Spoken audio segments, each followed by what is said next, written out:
I just finished reading this book, The Long Walk to Freedom. It is autobiography of Mr. Nelson Mandela, the first president elected under the new constitution of South Africa. The book is divided into 11 parts and 115 chapters, covering Mandela's life from his childhood until his election as the president of the country. The book is a truly stunning account of his extraordinary life. Having gone through this book, I was highly inspired by two of his character traits, that is, his resilience and forgiving nature. The resilience of his character can be understood from his prison life. Mr. Nelson Mandela spent 27 years in jail as a political prisoner. First 18 years he was put in the notorious Robben Island jail in a small room without plumbing or bed. In winter, the room was so damp and moisture appeared on the floor. In summer, sweltering heat made the prisoner's life miserable.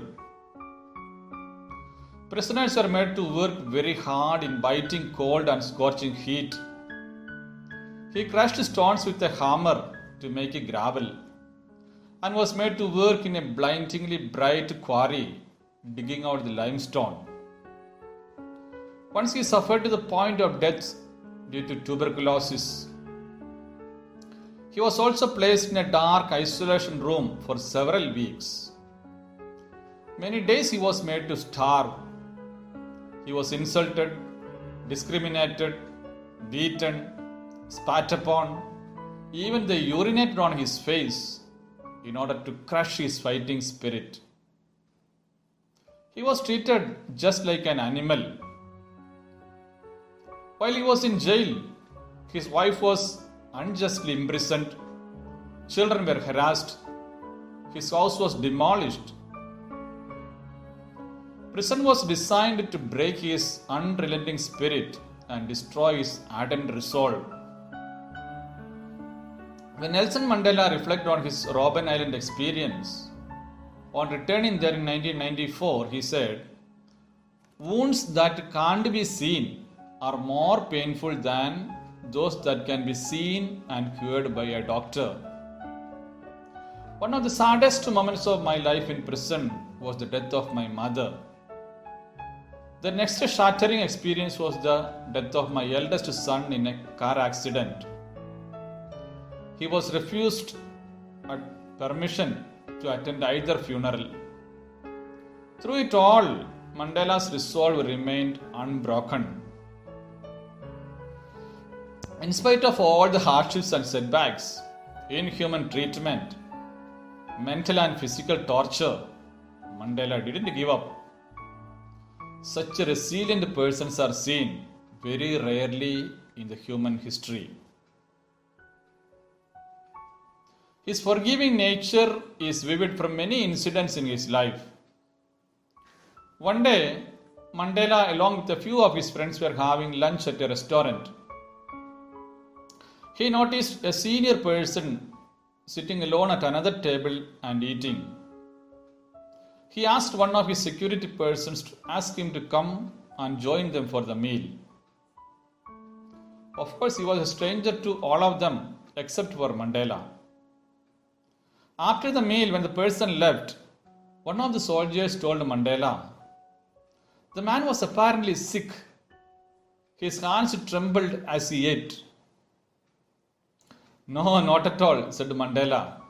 "This man was the guard of the prison where I was jailed. Often, after the torture I was subjected to, I used to scream and ask for a little water.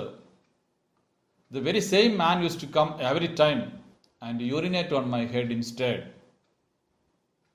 So I found him scared and trembling, expecting me to reciprocate now, either by torturing him or imprisoning him, as I am now the president of the state of South Africa. But this is not my character nor part of my ethics. The mentality of retaliation destroys states, while the mentality of tolerance builds nations.